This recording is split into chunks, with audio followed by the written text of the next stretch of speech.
Tay, bakit kaya konti na lang nakukuha nating tuba sa mga nyugan? Kailangan na natin maghanap ng bagong puno na mapagkukunan. Dahil matanda na mga puno na nyog, Ariel. Hayaan mo, maghahanap ulit tayo ng nyoga na pagkukunan ng tuba. Saan man tayo maghahanap, Tay? Susubukan kong kausapin si Don Armando. Narinig kong may malawak na nyogan din siya. Ano kaya kung maghanap na lang tayo ng trabaho sa bayan, Tay? Mahirap maghanap ng trabaho sa syudad, lalo na't wala tayong kakilala doon. Paano kung may masamang mangyari sa'yo doon? Natahimik si Ariel dahil sa sinabi ng kanyang ama, kaya wala na siyang pagpipilian kung hindi ang manatili sa bukid.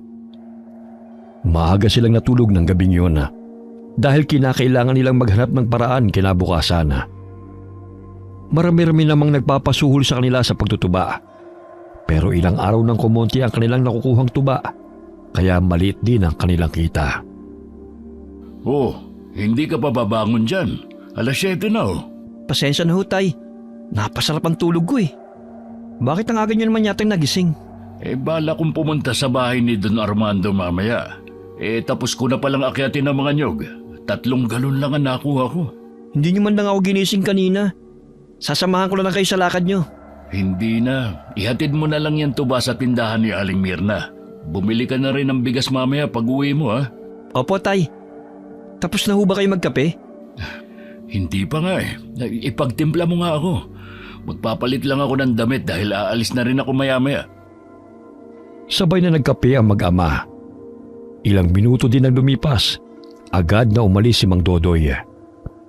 Habang inihatid naman ni Ariel ang 1 galong tuba sa tindahan ni Aling Mirna. Maya-maya'y umuwi rin ang binata upang makapagluto ng pananghalian. Ngunit hindi pa man siya natatapos sa kanyang ginagawa, ay napansin niyang pumasok na ang kanyang ama sa bahay. Oh, ang bilis mo namang nakabalik, Tay ah. Oo, anak. Mabuti nga't nakasalubong ko si Don Armando sa daan at nakausap ko siya. Ano naman ang sinabi niya, Tay? Ang sabi niya, dadalhin niya raw tayo sa lupain niya. May malaking nyogan daw siya ron At heto pa, kung papayag din daw ba tayo na doon na tumira para bantayan ang nyoga niya. Talaga ho, Tay? Pero paano yan? Hindi naman pwedeng iwan na lang natin dito yung mga alaga kong manok. Hindi rin naman tayo agad natitira doon. Bibisitahin pa lang naman natin ang nyogan. Kailan daw po tayo pupunta ron? Bukas daw, anak. Ganun ho ba? Mabuti naman, Tay. Matumal na kasi ang kita natin dito ngayon eh. Kinaumagahan na. Nagising si Ariel nang marinig ang mga kalabog sa labas ng kwarto. Maagang nagising ang kanyang ama upang magluto. Papungas-pungas siyang bumangon at sinilip ang ama na naroon sa kusina. Gising ka na pala. Tatapusin ko lang ito niluluto kong tinolang manok para makakain tayo bago umalis ng bahay. Ang aga nyo namang nagising, Tay. Sana ginising nyo na rin ako para natulungan ko kayo. Ayos lang, anak. Inihanda ko na pala ang 2 galon ng tuba. Dahil Sabado ngayon, ihatid mo na yan kay Nina at kunin mo na rin yung bayad niya sa tuba na inutang niya nung 1 linggo. Sa gayon may pera tayo sa pag-alis natin mamaya. Siya nga pala, Tay. Uuwi din ba tayo kaagad? Hindi ko alam, Ariel Magdala na lang tayo ng konting mga gamit. Malayo daw ang lugar na yun. Kailangan pa nating umakyat ng bundok. Baka bukas o makalawa pa ang balik natin. Ihatid ko na muna tong tuba sa tindahan para may oras pa ako mag-ayos ng mga gamit ko. Sige na. Bilisan mo ng pagkilos. Ang sabi ni Don Armando, hintayin lang natin sila mamaya dun banda sa malaking bato. Dahil dadaanan nila tayo ron. Dali-daling nagtungo sa tindahan ng kanilang suki si Ariel. May kalayuan ito sa bahay nila. Kaya mahigit 20 minuto ang kanyang nilakad bago nakarating doon. Nang makauwi agad niyang inasikaso ang kanyang mga gamit. Pinakiusapan rin niya ang kaibigang si Gaspar na kung maaari ito na muna magpakain sa kanyang mga manok habang hindi pa sila bumabalik. Umupo sila sa tabi ng malaking bato sa gilid ng daan at hinintay si Don Armando na susundo sa kanila. Tay, ano yung kwintas na inilagay niyo sa bag niyo kanina? Proteksyon yun, anak.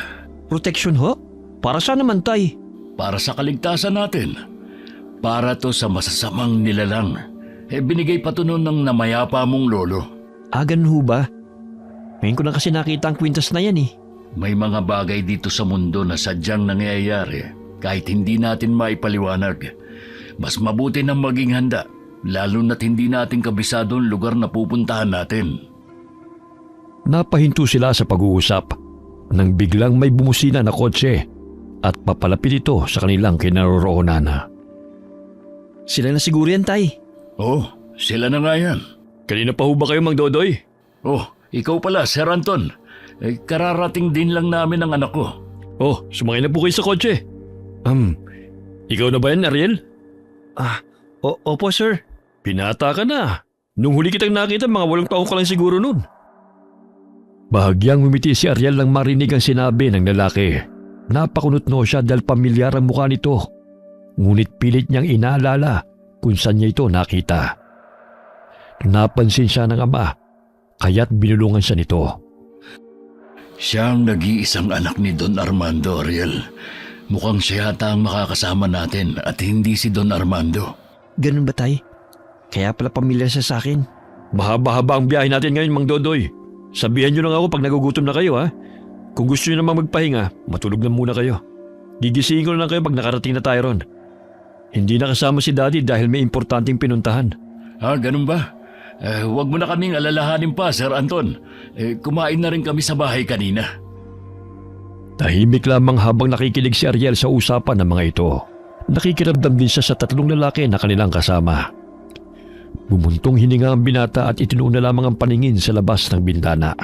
Lumipas pa ang ilang oras hanggang sa nakatulog na ang binata. Hindi nito na malayo na huminto ang sasakyan. Nalimpungatan siya ng maramdaman ng pagyugyug sa kanya ng ama. Gising na muna, Ariel. Kakain na tayo. Sana ho tayo, Tay? Hindi pa tayo nakakarating sa pupuntahan natin. Nagpahinga lang saglit sa pagmamaneho yung driver ni Sir Anton. Kakain muna sila. Ilang oras na ho ba tayong nasa biyahe, Tay? Mahigit 2 oras na. Gutom ka na ba? Hindi pa naman po. Sabayan na lang natin sila sa pagkain. Kanina pa kasi nag-aalok si Sir Anton. Nakakahiya naman sa kanila kung paghihintayin pa sila. Sige po. Agad silang nagtungo sa lilim ng puno, kung saan may lumang mesa at upuan. Nandun na ang kanilang mga kasama na inilatag ang dalang pagkain. Umupo sila sa silya at sumabay na sa pananghalian kina Anton at sa 3 pa nitong mga kasamang lalaki. Kumain lang kayo ng kumain, ha? May 1 oras pang biyahe natin papasok sa baryo. Pagkatapos kailangan pa natin maglakad ng halos 1 oras, kaya magpakabusog kayo. Ang layo nga pala talaga, sir, no? Bakit naman dito napili ng daddy nyo na bumili ng lupa? Sobrang layo na nito sa syudad. Alam mo naman si Daddy, mahilig yung bumili ng lupain. Kaya siguro niya na gusto ng lugar na ito dahil tahimik. Tsaka kaibigan din niya kasi yung may-ari ng lupa. Bago raw ito namatay, sa kanya iniwan yung nyugan. Kaya naman pala. Tahimik lamang si Ariel habang nakikinig sa usapan ng mga ito. Walang imik din ang 3 lalaki na kasama nila. Nagsasalita lang ang mga ito kung kakausapin ni Anton. Inilibot ng binata ang paningin. Lihim siyang humanga sa ganda at payapang lugar na animoy walang gulong nagaganap. Matapos kumain ay sumakay na sila muli sa sasakyan. Habang tumatagal ang kanilang biyahe, mas lalo namang kumikitid ang kanilang dinaraanan. Hanggang dito na lang tayo. Kailangan pa kasi nating umakit ng bundok. May mga kabayan din ho ba dyan, sir? Meron naman, marami. Sila yung mga lumad na nakatira sa lugar na ito. Huwag kayong mag-alala. Mababait ang mga taong nakatira dito. Paniguradong makakasundo nyo. Mukhang maganda naman ang lugar na to kumpara dun sa atin. Mas tahimik pa. Kaya lang, kapag nag-umpisa na kami magtuba ng anak ko, hindi ko alam kung saan kami titira dito. Marami mga nagtatrabaho sa sakahan, Mang Dodoy. Tiyak na hindi palalampasin ng mga tao ni Daddy ang tuba nyo kung sakali. Tsaka huwag kayong mag-alala. Ang laki ng mga katawan ng mga kasama ko. Sila magdadala ng tuba sa bayan. Mabuti naman kung ganun. Hindi na kami mahihirapan pa ng anak ko na ilako ang tuba kung sakali. Tara na ho. Mag-umpisa na tayo maglakad. Hapon na rin, baka abutan pa tayo ng dilim sa daan. Kayo na ang bahalang magbuhat ng mga gamit natin, Ruben. Agad silang naglakad papasok ng gubat. Tahimik ang lugar at wala pa silang nadadaan ng kabahayan. Kaya't naging mapagmatsyag si Ariel sa lahat ng kanilang dinaraanan. Napamangha sila dahil sa ganda ng tanawin. Sinalubong sila ng mayayabong na mga bulaklak ng gumamela at sunflower. Sa gilid ay nakahilera ang mga puno ng nyog. Ang ganda ng lugar, Tay. Ang linis pa. Halatang inaasikaso. Dahil disiplinado ang mga tao rito, Ariel. Mamaya pagdating natin sa bahay, malalaman nyo rin ang patakaran dito. Kung ganun ho, ang ganda siguro mamuhay dito, Sir Anton. Malalaman mo rin kapag nakarating na tayo sa malit naming komunidad, Ariel. Kapag nagustuhan yung patakaran na pinapatupad namin, pwede na kayong dumito. May mga kubo naman na bakante na pwedeng tirhan. Talaga Sir Anton? Pero kinakailangan pa naming umuwi ng bahay dahil may mga alagang hayop pa kaming naiwan doon. Wala naman hong problema. Bukas o sa makalawa, babalik din kagad ako sa syudad. Ihatid ko rin kayo sa baryo na tinitirhan nyo. Nakaramdam sila ng pagod ng makarating sa pinakagitna ng bundok. Unang napansin ni Ariel ay mga kubo sa lugar. Sa tansya niya higit sa 20 ng mga kabahayan ang naroon. Nandito na tayo. Mamayang gabi na kayo ipapakilala sa mga tao rito. Sasama na muna kayo ni Ruben sa kubo kung saan kayo magpapahinga. Kung may kailangan kayo, sabihin nyo kagad sa akin ha. Naku, huwag na kayong mag-abala pa, Sir Anton. Ayos naman po kami ng anak ko Huwag na ho kayong mahiyamang Dodoy. Dahil simula nang umapa kayo dito sa teritoryo namin, pamilya na ang turing namin sa inyo. Kaya sige na, sumama na kayo kay Ruben. May piging nagaganapin mamayang gabi. Sumunod ang mag-ama sa tauhan ni Anton, habang si Ariel naman, malapad ang ngiti nito na inililibot ang paningin sa buong paligid. Masaya silang sinalubong ng mga taong naninirahan doon. May mga lumalapit pa sa kanila at nagpapakilala. Magiliw naman silang tinanggap ng mga ito bilang bagong kapitbahay. Iniwan sila ni Ruben sa kubo kung saan sila magpapahinga. Hindi pa rin makapaniwala ang binata sa ganda ng lugar na kanilang napuntahan.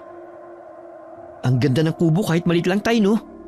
Mukhang kompleto pa sa mga gamit. Baka may nakatira dito. Nakakahiya naman. Wala naman siguro, anak. Kasi ang sabi ni Ruben, dito na raw tayo titira. Ngayon sigurado na ako na gusto kong lugar na ito, Tay. Nakita mo ba yung mga tao kanina? Ang saya na lang nung makarating tayo rito. Pakiramdam ko mababait silang lahat, Tay. Ay, tignan mo yung mga puno na nyog. Hindi ganun kataas. Ay kaya panigurado, hindi yan mahirap akyatin. Oo nga po eh. Naputol ang pag-uusap ng mag-ama nang may marinig silang boses ng babae na tumatawag mula sa labas ng kubo. Tao po! Tao po! May tao yata, Ariel. Buksan mo muna ang pinto. Baka may kailangan sa atin. Sige po. Magandang araw. Ako nga ho pala si Sabrina. Nandito ho ako kasi inutusan ako ni Sir Anton na dalhan kayo ng maiinom. Naku, salamat. Hindi ka na sana nag-abala pa. Wala yun. Maliit na bagay. Kung may kailangan kayo, pwede niyo akong tawagin ha. Malapit lang ang bahay namin ng lola ko. Ayun oh. Sige. Ako nga pala si Ariel. Tsaka kasama ko rito ang tatay ko, si Dodoy. Ako naman si Sabrina. Ikinagagalak ko kayong makilala. Napapangiti pa ang dalaga habang nagpapakilala sa binata. Ngunit nagulat si Sabrina nang marinig ang malakas na sigaw ng kanyang lola. Kaya't nataranta siya at nagpaalam sa binata. Si Lola talaga oh. Sige Ariel uuwi na ako. Pasensya na talaga kay Lola. Sige na. Sa susunod na lang ulit. Salamat nga pala dito sa tubig Hindi na sumagot si Sabrina dahil patakbo na itong umuwi sa bahay nila. Habang si Ariel naman ay naiwan na may ngiti sa labing sinusundan ng tingin ng magandang dalaga na parang bata kung tumakbo. Lumipas pa ang mga oras hanggang sa dahan-dahanang nilamon ng dilim ang kapaligiran. Naririnig na mag-amang naging maingay na paligid. Lumabas silang dalawa sa kubo at pinagmamasdan ng mga tao na abala sa kanilang ginagawa. Mang Dodoy, Ariel, sumama kayo sa akin. Pupunta tayo sa bulwagan. Ipapakilala ko kayo sa aking mga kasamahan. Sabik na rin silang makilala kayo Bulwagan ho, Sir Anton? Ano po yun? Yun ang lugar kung saan namin idinaraos ang piging, seremonya, pagpupulong at kung ano-ano pa. Mahalaga kasi ang gabing ito. May gaganapin pagtitipon-tipon, may kainan at inuman. Alam kong umiinom ka, Mang Dodoy, kaya tara na ho. Marami din pagkain na nakahain dun. Hindi mo man lang kami sinabihan na may handaan pala, sir. Di sana nakatulong man lang kami ng anak ko. Huwag mo nang isipin yan, Mang Dodoy. Sige na, sumama na kayo sa akin. Huwag kayong mag-alala. Mababait lahat ng mga tao rito. Sige ho, sir. Tayo na ho. Anto na lang, Mang Dodoy. Masyado naman ho kayong formal. Pasensya na, sir. Anton. Kailangan ko rin kasi kayong respetuhin kasi amo ko po kayo. Si Mang Dodoy talaga. Hindi naman ho ako si Daddy. Hindi mapigilang mapangiti ni Mang Dodoy dahil sa narinig mula kay Anton. Alam naman itong mabait talaga ang pamilya nito. Kahit ang mga magulang ng lalaki ay respetado din sa kanilang lugar. Napamangha ang binata nang makita ang mga taong naroon sa bulwagan. Masayang nagtitipon-tipon at naghahanda ng mga pagkain sa pinagdugtong-dugtong ng mga mesa. Wow! Ang saya ho pala dito, Sir Anton. Tsaka ang dami hong pagkain. Ano bang meron? Buwan-buwan kami nagsasagawa ng seremonya bilang pasasalamat sa kalikasan sa lahat ng biyaya na binibigay niya sa amin. Tulad na lamang ng masaganang ani ng mga prutas, gulay at iba pang mapapakinabangan namin dito sa kabundukan. At higit sa lahat ay ang pasasalamat dahil magkakasama ang aming pamilya. Ganun ho ba? Ang galing naman. Tay, dito na ho kaya tayo. Total, may bahay naman tayong titiran dito eh. Masyado ka namang sabik, anak. Papasaan ba at mamamalagi na rin tayo dito? Bukas ko na lang kayo sasamahan sa Nyugan, sa lupay ng kaibigan ni Daddy. Mas malawak ang Nyugan na yon kumpara dito sa baryo. Konti lang ang pananim ng nyug dito. Akala ko dito na yun. Ibang lugar pa pala. Sa ngayon magdiwang muna tayo, kasama ng mga taong naninirahan dito. Napalingon si Anton nang tawagin siya ng babae. Bumungad sa paningin nito si Sabrina. Sir Anton, gusto raw ho kayong kausapin ni Lola Magda. Sige, pupuntahan ko siya mamaya. Siya nga pala. Ikaw na munang bahala kay Ariel. Ililibot ko muna si Mang Dodoy. Opo, Sir Anton. Tahimik na sinundan ng tingin ni Ariel ang dalawa habang papalayo. Bahagya siyang napasulyap sa dalagang kaharap nito. Napansin niyang matalim na napatingin ang dalaga kay Anton habang papalayo ang lalaki. Ilang sandali napatitig ito sa kanya at napawi ang kanina'y matapang na mukha. Gusto mo bang ilibot din kita, Ariel? Sige, ang saya pala rito. Nakakatuwang pagmasdan ng mga taong nagkakasiyahan. Sinabi mo pa. Nakakapanibago. Parang may kasalang magaganap. Kasi sa aming baryo, ganito maghanda ang mga ikakasal. Normal lang ito sa amin kada buwan. Halika, dun tayo sa mga nagsasayawan, oh. Manood tayo sa kanila. Maraming magagandang babae ron. Sus, mas maganda pa ba sila kaysa sa'yo? Hindi naman ako maganda eh. Maganda ka kaya. Simple pero nangingibabaw pa rin ang matatamis mong ngiti. Kakakilala pa nga lang natin pero binubola mo na ako. Tara na nga. Baka mamaya maniwala pa ako sa'yo niyan eh. Bakit? Totoo naman maganda ka. Hindi napigilang matawa ni Ariel nang makita niya ang dalagang lihim siyang inirapan. Agad silang nagtungo ni Sabrina sa likuran ng mga kabahayan. Tulad nga ng sinabi nito, marami ng mga tao doon na nagkakasiyahan. May kumakanta habang may nagigitara. May sumasayaw habang pinapalakpakan ng kababaihan. Halika, dun tayo sa unahan para makita natin sila ng malapitan. Dito na lang tayo. Nakakahiya eh. Tanggalin mo na nga yung hiya mo. Masasanay ka rin dito. May mga pagkain silang nakitang nakahanda sa mesa katabi ng sayawan. Kaya't habang nanonood ng mga kababaihang sumasayaw, ay naisipan nilang kumain. Oh, heto. Kumain ka ng marami dahil paniguradong wala na to bukas. Kumuha ka lang dyan kung anong gusto mo. May mga prutas din oh. Salamat, Sabrina. Matagal na ba kayong nakatira dito? Sa Patag kami nakatira noon. Pero lumipat kami rito dahil dito na ang kabuhayan namin. Nagtatanim kami ng mga gulay at prutas. Kung ganon, wala pa bang magtutuba dito sa inyo? Wala pa. Kayo pa lang. Tsaka paniguradong mabenta ang tuba nyo rito. Dahil umiinom naman lahat ng mga tao dito eh. Lalo na kapag nagtatrabaho sila sa sakahan. Habang nag-uusap sila, may ilan namang mga kababaihan na lumapit sa kanila at nagpakilala. Alam kaagad ni Ariel na nagpapapansin ang mga ito. Pero wala sa mga babae ang atensyon ng binata.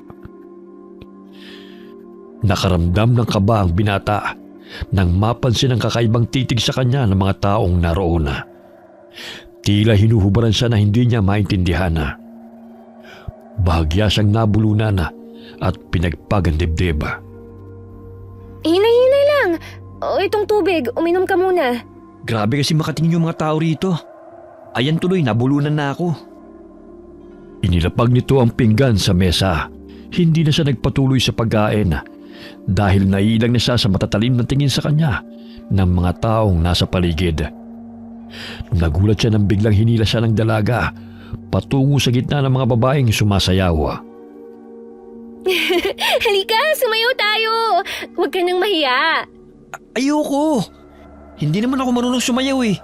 Tsaka, nasaan na ba si Tatay at si Sir Anton? Baka hindi pa sila tapos mag-usap.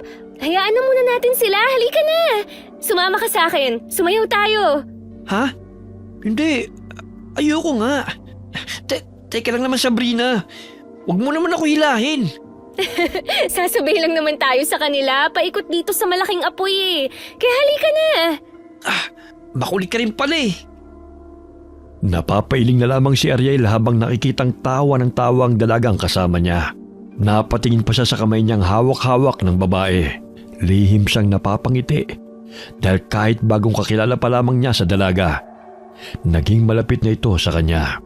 Wala silang ginawa kundi ang sumabay sa pag-indak ng mga taong umiikot sa malaking apoy sa gitna ng bulwagan. Nakailang ikot na sila nang makaramdam ng pagod si Ariel.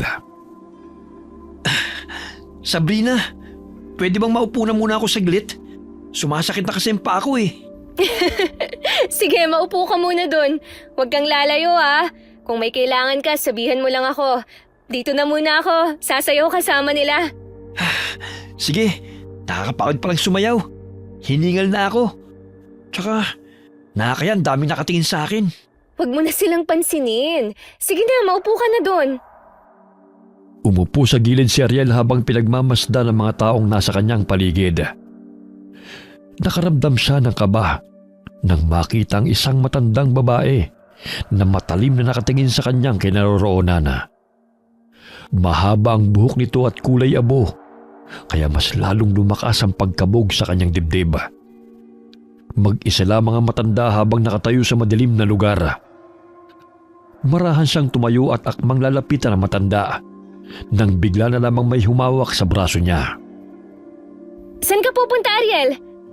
Sabrina, ikaw pala. Oh, bakit mukhang gulat na gulat ka? Sinong tinitingnan mo dyan? Ha? May nakita akong matanda. Baka kako kailangan niya ng tulong. Nasaan na ba yun? Bigla siyang nawala. Ganun ba? Nanibago lang siguro sa'yo. Gusto mo bang maglibot-libot pa o umuwi na? Pwede bang hanapin muna natin si Tatay? Nag-aalala kasi ako sa kanya eh. O sige, baka nasa bahay sila ngayon ni Sir Anton. Sumunod ka sa akin. Nasa kalagitnaan na sila ng daan nang may marinig ng mga kaluskos. Malayo-layo na sila sa mga taong naroon sa bulwagan. Kaya't bahagyang kinabahan ng binata. Nagpalinga-linga siya sa paligid, ngunit wala naman siyang nakikitang tao. Sabrina, parang may sumusunod sa atin. Pero wala namang tao. Teka sandali. Suotin mo muna tong kwintas, Ariel, para mawala yung pangamba mo. Anong klaseng kwintas ba to? Parang may nakita akong ganitong gamit si Tatay eh. Talaga? Nakita ko to sa baul na itinatago ni Lola. Simula nung isuot ko kasi to noon habang nangangahoy ako. Parang pakiramdam ko'y nilalayuan ako ng mga taong gumagala sa gubat. Parang nilalayuan ako ng mga taong may masasamang hangarin. Kaya simula noon, lihim ko na yung dinadala. Kaso nga lang, tinatago ko pag nandyan si Lola. Pinapagalitan kasi niya ako pag nakikita niyang suot ko to eh. Pero bakit mo ipasusot sa akin to? Iba paano ka? Tsaka may masasamang tao ba rito? Basta isuot mo na lang yan. Dahil mas kailangan mo yan ngayon kesa sa akin. Nadidinig ko pa rin yung mga yabag at kaluskos. Mukhang sinusundan talaga tayo. Teka, nakakakilabot ang atungal ng aso. Kaya nga bilisan na natin ang paghahanap sa tatay mo. Napalayo na sila sa sayawan. Sunod-sunod ang nadidinig nilang mga alulong ng aso. Dahilan na tumindig ang kanilang mga balahibo. Sa pagkakataong yun, maging ang dalagay nanibago sa malakas na atungal ng mga aso na animoy may pinapahiwatig na hindi kaaya-aya. Ngunit hindi siya nagpalata sa kabang nararamdaman upang hindi matakot ang binata na kanyang kasama. Palagi bang may mga umaaligid na aso rito tuwing sumasapit ang gabi? Hindi. Maging ako'y naninibago rin. Ngayong kabilugan ng buwan lang to nangyari eh. Siguro, masaya lang din sila kaya ang ingay nila. Sa amin kasi, pag ganyang kaingay ang mga aso, may nakikita silang mga masasamang espiritu o di kaya masasamang tao. Dalian na lang natin para makarating na tayo sa bahay ni Sir Anton. Lumalalim na rin kasi ang gabi eh. Sumunod na lamang si Ariel sa sinabi ng dalaga. Tumakbo sila nang mapansin na palakas ng palakas ang mga kaluskos sa paligid, kasabay ng mga lagabog. Hawak kamay silang tumakbo at tinungo ang bahay na kanilang pupuntahan, habang ang isang kamay ng binata ay nakahawak sa medalyon. Napahinto sila ng maninaw ang bahay ni Anton. Ilang sandali pa ay naramdaman nilang tumigil ang mga kaluskos at mga atungal. Nandito na tayo. Pero ang dilim ng bahay, parang wala namang tao. Saan naman kaya sila pumunta? Hindi kaya nandun pa rin sila sa bulwagan at nagkasalisihan lang tayo? Ilang ikot na natin, wala naman sila eh. Pero sige, bumalik na lang ulit tayo ron. Umuwi na lang kaya tayo. Babalik din ang tatay mo sa kubo. Baka nagiinuman lang sila ni na Sir Anton kung saan. Pagod na rin kasi ako eh. Nag-aalala lang ako tatay eh. Kasi pag nalalasing yun, kung saan lang ngayon natutulog. Hindi naman siya siguro pababayaan ni na Sir Anton. Kaya umuwi na lang tayo. Sandali gagawa lang ako ng apoy. Ang dilim na eh. Hindi ko na makita ang dinaraanan natin. May posporo ka ba dyan? Oo, meron. Maghanap na lang tayo ng tuyong dahon ng niyog para masindihan ko. Nang makalikha ng apoy, napansin nilang dalawa na may mga aninong nagkukubli sa mga puno. Wari nagmamanman sa kanila. Ngunit nagpatuloy lamang sila sa paglalakad hanggang sa makalayo sila sa bahay ni na Anton. Diretso lang sa paglalakad. Huwag mo na lang pansinin ng mga yan, Ariel. Bakit parang balisa ka? Hindi ba lugar niyo to? Kaya kilala mo na ang mga taong naninirahan dito. Hindi naman ako natatakot para sa sarili ko eh. Anong ibig mo sabihin, Sabrina? Mamaya ako na ipapaliwanag sa'yo. Kaya bilisan mo na ang paglalakad para makauwi na tayo. Napatingala sila sa kalangitan at namangha sila sa kakaibang liwanag ng bilog na buwan. Bagamat hindi may kukubli ang kilabot sa gabing yun, nakarating sila ng matiwasay sa kubong tinitirhan ni na Sabrina. Nagpalinga-linga sila sa paligid upang sipatin kung may sumusunod pa rin sa kanila. Sino kayo sumusunod sa atin? Natakot ako dun Pumasok ka na muna sa bahay. Wala pa pala rito si Lola Magda. Hindi mo magagalit ang lola mo? Baka mamaya bigla na akong habulin ng itak nun kapag nadatnan niya ako nandito. Hindi naman siguro. Maupo ka muna. Gusto mo ba ng tubig? Hindi na. Salamat na lang. Doon ka na lamang hihintayin si tatay sa kubo. Baka ano pang isipin ng mga taong makakita sa atin dito. Ay, bago ko makalimutan. Ito palang kwintas mo. Ay, oo nga pala. Itatago ko na yan. Baka makita ni Lola at pagagalitan na naman ako. Nagpaalam si Ariel sa dalaga at tinungo ang kubo kung saan sila nanunuluyan. Hindi siya matatakuting tao. Pero nung gabing yun, kakaibang kaba ang nararamdaman niya. Hindi niya mawari, ngunit parang may nagbabadyang panganib na magaganap. Pagkarating niya sa kubo, kaagad niyang sinarado ang pinto. Wala pa roon ang kanyang ama, kaya humiga na lamang siya sa sahig at ipinikit ang mga mata hanggang siya'y nakatulog.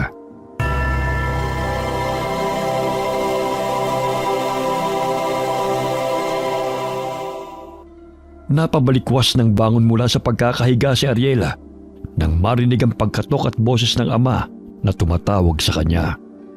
Kaya't pinagbuksan niya ito ng pinto. Ariel, nandiyan ka ba sa loob, anak? Tay, saan ho kayo galing? Kanina ka pa namin hinahanap eh. Pasok ko kayo. Kararating ko lang din eh. Mukhang lasing na kayo ah. Medyo tinamaan ako ng spirito ng lambanog. Saan ba kayo nagpunta ng apo ni Aling Magda? Hinanap rin kasi kita. Sa sayawan, mapilit kasi si Sabrina eh. Pero pagkatapos nun, hinanap ka namin. Hanggang sa nakarating pa kami sa bahay ni Sir Anton. Pero wala naman tao doon. Kaya umuwi na lang kami dito. Ganun ba? Sige. Magpahinga na tayo. Inaantok na ako, Ariel. Gusto ko lang matulog. Sige ho. Pumasok na po kayo dito sa loob, Tay. Tay, namumutla ho kayo ah. Inalalayan ng binata ang ama na humiga sa kawayang sahig. Ilang sandali mabilis itong nakatulog at malakas na humihilik.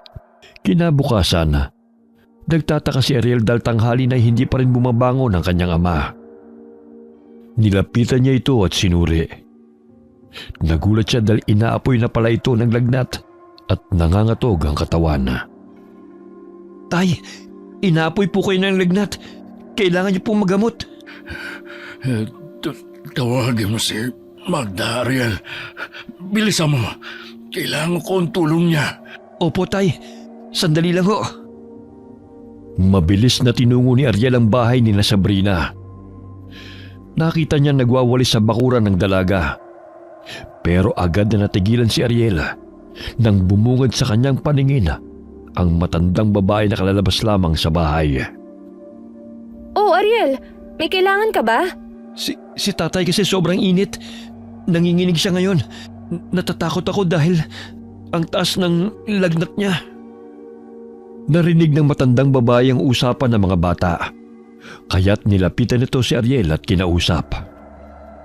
Sige, pupuntahan ko ang tatay mo, iho. Sasama ako, Lola. O sige, kunin mo na ang mga gamit ko sa loob. Bilisan mo, apo. Pakibilis, Sabrina. Nagtama ang paningin ni na Ariel at ng matandang babae. Napalunok ng sariling laway ang binata nang maalala ang matandang babae na kanyang nakita noong nakaraang gabi at ang matanda na kanyang kaharap ay iisa. Napahinto sa pag-iisip ang binata nang biglang sumulpot si Sabrina sa kanilang harapan. Ito na po, Lola, ang mga gamit nyo. Tayo na ho. Baka mamaya lumala pa ang kalagayan ni Mang Dodoy. Pakiusap. Gamutin niyo po si tatay, Lola. O siya, tayo na. Titingnan ko kung paano nga ba siya. Dali-dali nilang tinungo ang kubo kung saan naroon si Mang Dodoy. Naunang pumasok ang matandang babae at sumunod sina Ariel at Sabrina. Naabutan nilang pawis na pawis ang matandang lalaki at nangangatog. Namumula rin ang mukha nito at ang mga mata ay mabalasik kung makatingin. Sinabi ko na sa'yo kagabi na huwag mong kainin ang ibinigay niyang pulutan. Pero kinain mo pa rin. Tingnan mo tuloy ang resulta. Hindi ka kasi nakinig eh. Pakiusam. Tulungan mo ako, Aling Magda. Aray! Ang sakit ng tiyan ko. Kaya mo pa bang bumangon? Inumin mo tong langis na may dinurog na sibuyas at luya para maisuka mo lahat ng kinain mo kagabi. Ang sakit talaga ng tiyan ko. Tay, sige na, inumin niyo na po yung pinapainom ni Lola para gumaling na po kayo. Tinulungan ni Ariel ang kanyang ama upang makaupo. Nanginginig ang mga kamay ni Mang Dodoy habang nilalagok ang laman ng baso. Namimilipit pa rin ito sa sakit habang hawak-hawak ang tiyan. Pagkatapos nun ay pinakiramdaman ng matandang babae ang palapulsuhan ng lalaki at may binubulong na hindi nila naiintindihan. Paano ba si tatay, Lola? Ano nangyayari sa kanya? Nayanggaw ang tatay mo, iho. Ang tigas kasi ng ulo eh. Sabing huwag niyang kainin ng pulutan kagabi habang nagiinuman sila. Nayanggaw ho? Bakit? Mga aswang bang mga nakatira dito? Hindi lahat ng mga aswang ay masasama. Nagkataon lang talaga na may isang aswang na gustong pagtripan tong tatay mo. Ang sabi ni Sir Anton, mababait ang mga taong nakatira dito. Pero bakit nayanggaw pa si tatay? Huwag ka mag-alala. Gagawin ko lahat upang gumaling tong tatay mo. Doon na muna kayo sa labas at gagamutin ko tong si Dodoy. Hindi makapaniwala si Ariel sa kanyang narinig. Lumabas sila ng kubo at kinausap siya ni Sabrina upang maintindihan niya ang mga nangyayari.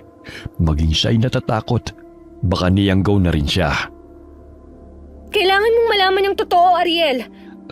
Ano ba yun? Ang totoo kasi, hindi dapat kayo pumunta rito. Hindi kami masama, Ariel. Ngunit may mga kalaban ng aming angkan na siyang naghahasik ng lagim dito sa baryo. Hindi normal na tao, kundi mga aswang. Ang ibig mo bang sabihin, may mga aswang na nakatira dito sa lugar na ito, Sab? Oo, maging yung mga taong nakikita mo rito na kasama namin. Pero yung mga kasamahan namin ay mga mabubuting aswang. Hindi sila nananakit. Naguguluhan ako, Sab. Para maintindihan mo, lahat ng taong nakikita mo rito ay aswang. Maliban lang sa akin. Normal akong tao kagaya mo. Kung ganun, aswang din ba si Sir Anton, Sab? Hindi na umimik ang dalaga. Nakatitig lang ito sa kanya at nangungusap ang mga mata. Napahilod na lamang si Ariel sa kanyang noo dahil sa mga natuklasan. Hindi niya alam kung ano mararamdaman niya, kung magagalit ba o matatakot para sa kahantungan nilang mag-ama. Makakaalis mo ba kami rito, Sab? Hindi ko alam. Lahat kasi ng taong napapadpad dito ay hindi na nakakaalis pa. Bakit? Pinapatay ba nila? Yung karni ba na kinain natin kagabi? Karni ba yun ng tao? Mayayanggaw din ba ako? Hindi. Dahil karne yun ng hayop. Kahit mga aswang ang mga taong nakatira sa lugar na to, hindi naman sila kumakain ng tao. May batas na kailangang sundin. Yun na yung huwag mambiktima ng mga tao hanggat maaari. Ngunit may pangkat pa ring hayok sa laman ng tao. Kaya nilang mambiktima kahit anumang oras. Yun na yung kalabang pangkat namin. Kung ganun, ano mangyayari sa amin ni tatay kung hindi nila kami papatayin? Magiging aswang din. O di kaya mamuhay kasama namin. Ang gusto kasi ni Don Armando, mapanatili ang samahan sa lugar na to. Dahil unti-unti nang nagkawatak-watak ang aming angkan. Anak nang, hindi ako papayag na maging aswang kami, Sabrina. Lalong-lalo na si tatay. Aalis kami sa lugar nito kahit ano man ang mangyari. Hindi pwedeng mamuhay kami kasama ng mga aswang. Pero imposible ang gusto mong mangyari, Ariel. Alam mo bang marami nang nagtangkang umalis sa lugar na to dati? Pero ang lahat ng yun ay nabigo. Kaya imbis na yayang gawin lang ni Sir Anton, ginagawa niya na lang alay kapag sumasapit ang kabilugan ng buwan. Pero ang sabi mo hindi ka pa aswang, di ba? Si Lola Magda. Ako lang ang normal na tao rito, Ariel. Aswang si Lola Magda. Hindi lang ako hinawaan ni Sir Anton dahil ang sabi niya, sa kanya na ako yayang gawin kapag nasa tamang edad na ako at naging asawa na niya. Napamura si Ariel lang marinig ang sinabi ng dalaga. Hindi siya makapaniwala sa mga nalaman. Kaya't napasapo na lamang siya sa kanyang noo. Gayunpaman, naawa siya sa kalagayan ni Sabrina. Dahil alam niyang napipilitan lamang ang dalaga at naging sunod-sunuran sa utos ng kanyang lola at namumuno sa kanila na si Anton. Ilang taong ka na ba ngayon, Sab? Maglalabing 8 taong gulang pa lang ako. 3 araw na lang ang nalalabi. Ipapakasal ako ni Lola kay Sir Anton. Labag man sa aking damdamin, pero wala na akong magagawa pa. Gusto mo bang tumakas kasama namin? Paano tayo makakatakas dito? Paniguradong papatayin tayo kapag nalaman yun ni na Sir Anton at ng mga kasamahan niya. Isa pa, alam mo bang maraming mga aswang na nagkalat sa gubat? Sila yung mga mababangis na aswang, Ariel. Kaya wala nang pag-asang makakatakas pa tayo rito. Kakausapin ko mamaya si tatay. Nasaan pala si Sir Anton? Hindi ba siya nagagalit kapag nakikita kang may kausap na ibang lalaki? Hindi naman, pero binantaan niya ako. Na sa oras na magpahalik o magpagalaw ako sa ibang lalaki, papatayin niya ako. Pambira naman. Ano bang klaseng lugar to? Akala ko napakapayapa rito. Yung pala mas magulo pa kaysa sa baryo na pinagmulan ko. Alam mo ba kung gaano ako natatakot sa kanya, Ariel? Tsaka mula pagkabata, ikaw pa lang ang nakakausap ko ng ganito. Ayaw kasing lumapit sa akin ng ibang mga bata, lalo na ng mga lalaki, dahil takot sila kay Sir Anton. Tsaka pinapagalitan din ako ni Lola. Siyempre aasawahin ka niya Gusto akong ipakasal ni Lola sa kanya, dahil yun ang pinagkasunduan nila. 15 taong gulang pa lang ako noon, nag-usap na sila. Planado na ang lahat. Pailing-iling na lamang si Ariela habang nakikinig sa kwento ng dalaga. Napakuyom siya ng kamao dahil sa pagkayamot. Buong akala niya ang swerte nilang mag-ama dahil bukod sa magandang lugar, mababait din ang mag-amang Don Armando at Anton. Ngunit natuklasan niyang pakitang tao lamang pala ang lahat. Kung may pagkakataon na makatakas tayo rito, sasama ka ba sa amin ni tatay? Kayo ng Lola Magda mo? Kahit tumakas pa tayo, Ariel, mahahanap pa rin nila tayo. Kahit na. Hindi pwedeng dito lang tayo mamatay. Mas lalo hindi ako papayag na mayanggaw nila. Kailangan natin kausapin yung sina tatay at lola mo. Sige, baka tapos na rin gamutin ni Lola si Mang Dodoy. Teka, aswang din ba ang lola mo? Oo, isang albularya na may lahing aswang si Lola Magda. Nag-iisang manggagamot lang si Lola sa baryo na to. Kaya pinagkakatiwalaan siya ni Don Armando at ni Sir Anton. Pagpasok nila sa loob ng kubo, biglang kinabahan si Ariel nang makitang sumuka ang tatay niya ng kulay itim at sobrang lapot. Agad niya itong nilapitan, pero agad din siyang napatras nang sumalubong sa ilong niya ang napakabahong amoy. Wari na bubulok na karne ang nalalanghap niya, kaya maging siya'y nasuka na rin. Sige, isuka mo pa ang lahat, Dodoy. Pasalamat ka na lang dahil kaya pa nating agapan to. Hindi ako papayag na maging katulad nila, Aling Magda. Maging ang anak ko. Kaya tatakas kami sa lugar na ito. Ilang beses ko bang sinabi sa'yo na hindi na kayo makakaalis pa rito? Kaya nga hihingi ako sa iyo ng tulong, Aling Magda. Pakiusap. Tulungan mo kami. Maraming bantay sa gubat kaya mapanganib. Sa tingin mo ba kaya kayong palampasin ng mga gabunan na yon? Kaya nila kayong lapain kahit tirikang araw. Kaya wala pa rin kayong takas. Mas mabuti pang dumito na lang kayo. At tanggapin ang kapalaran nyo na makiisa sa amin. Mamamatay muna ako bago ako pumayag na makiisa sa mga aswang. Hindi ako papayag na maging aswang ang anak ko. Kaya alis kami ngayon din mismo. Pero mahina pa ho ang katawan niyo, Mang Dodoy. Mapapahamak lang ho kayo. Magpahinga na muna kayo. Tama si Sabrina, tay. Mahina pa po ang katawan nyo. Pag-isipan muna natin ang bawat hakbang na gagawin natin. Magpalakas muna kayo. Natahimik si Mang Dodoy sa sinabi ni Ariel. Tama naman ang binata. Mahina ang katawan nito, kaya paniguradong mapapahamak lamang sila. Ginamot muli ng matanda ang lalaki hanggang sa nakatulog ito. Hindi na alam ng binata kung ano ang gagawin. Nag-aalala siya sa kalagayan ng kanyang ama at natatakot din siya para sa kanyang sarili dahil ayaw niyang maging isang aswang. Nang sumapit ang gabi, biglang nakaramdam ng matinding takot si Ariela nang makarinig ng mga mahihinang pag-angil mula sa labas ng kanilang kubo. Nandito na sila. Tay, gising na ho pala kayo. Huwag kang maingay. Nasa paligid lang natin sila. Akala siguro nila magbabagong anyo na ako ngayong gabi. Ito, kunin mo ang itak na to, Ariel. Kahit ano man ang mangyari, lumabang ka. Patayin mo kung sino man ang mananakit sa'yo. Ano? Pero tay, paano ko sila papatayin? Kaya ko bang gawin yun? Paano kung dumugin tayo ng mga aswang dito at lapain? Nandito na sila. Kaya maghanda ka, anak. Anong gagawin natin, tay? Natatakot ho ako. Makinig kang mabuti, Ariel. Tatakas tayo ngayong gabi. Pero delikado tayo, tay. Wala tayong laban sa mga aswang. Magtiwala ka lang, anak. Tutulungan naman tayo ni Aling Magda na makatakas. Napaatras si Ariel dahil sa takot nang makitang muntik nang masira ang pintuan ng kubo ng kanampagin ng mga aswang. Nakita niya may kinuhang tatay niya sa bag nito at isinot yun, habang siya naman ay mahigpit na hinawakan ng itak. Napamura ng malakas si Ariela nang bigla na lamang nasira ang pinto at ininuwano ng isang mabangis na nilalang. Pakiramdam ni Ariel sobrang bilis ang pagtibok ng puso niya habang nakatitig sa nilalang na mabalasik ang anyo.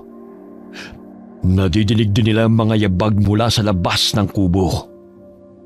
Tay! May aswang na nakapasok! Labanan mo sila, Ariel! Patayin mo sila hanggat kaya mo! Mga animal kayo! Mga salot! Hindi kami papayag na maging aswang katulad nyo! Malakas na sinaksak ng binata ang leeg ng aswang na gustong sumakmal sa kanya. Kaya't umatungol ito ng ubod lakas. Umuungol din ang mga aswang habang nakapalibot sa kanilang kubo. Hindi maintindihan ni na Ariela dahil maging ang ibang mga aswang na naroon ay naglalaban din. Tay, bakit may nakikita ko mga aswang na naglalaban-laban? Hindi ba magkakakampi sila? Hindi ko rin alam, anak. Basta maging alisto ka, labanan mo sila! Nagulat si Ariel nang makita niya ang kanyang ama na biglang sinugod ang aswang at mabilis na tinaga ito gamit ang malaking itak. Akmang sisigaw na sana siya nang bigla na lamang umatungol ang isa pang aswang na nakapasok sa loob ng kubo. Mabilis ang naging pagkilos nito at agad siyang sinugod. Hindi niya alam kung bakit biglang nawala ang takot na nararamdaman niya at mabilis na hinambalos ang aswang gamit ang itak. Malakas niya itong tinaga sa dibdib. Pagkatapos ay sinaksak niya ito sa sikmura. Hindi ko hahayaang maging katulad nyo! Kaya tanggapin mo ang bawat pagtaga ko! Maging ang dalagay patakbong lumabas ng kanilang kubo upang tulungan ang mag-ama. Hindi rin ito mapakali at hindi naiintindihan ang nangyayari dahil ang mga aswang nakakampi nila ay nakipagpambuno rin sa ibang aswang na noon lamang niya nakita. Ariel! Manggadoy! Mag-ingat ka, Sab! May aswang sa likuran mo! Mga walang iya kayo! Sige! Subukan niyo akong saktan! Tingnan natin kung ano ang mangyayari sa inyo kapag ito umabot kay Sir Anton! Anong pinagmamalaki mo kay Anton? Isa rin siyang duwag na sunod-sunuran sa utos ng nakatatanda. Anong kailangan niyo sa amin? Bakit sumugod kayo rito? Nabilog na talaga nila ang ulo ninyo, mga mangmang! Nagulat si Ariel nang biglang sinugod ni Sabrina ang aswang.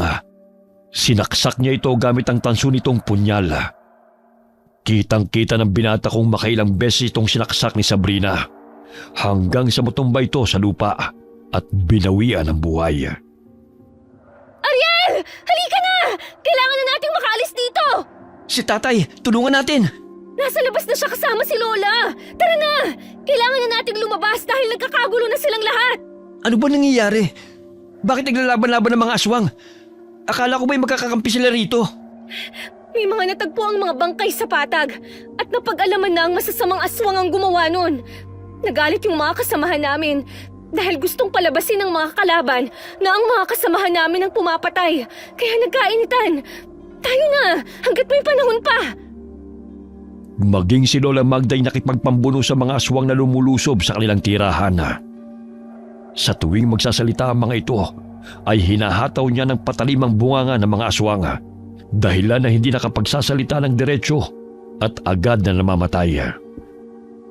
Umalis na kayo, Sabrina! Sumama ka na muli sa kanila! Ako na ang bahala sa mga hangal na to! Masusundan ko naman kayo! Anong ibig niyong sabihin, Lola? Hindi ba kayo sasama sa pagtakas ngayon? Susunod ako! Kaya magmadali na kayo! Bago pa kayo maabutan ng mga buwisit ng mga kalaban!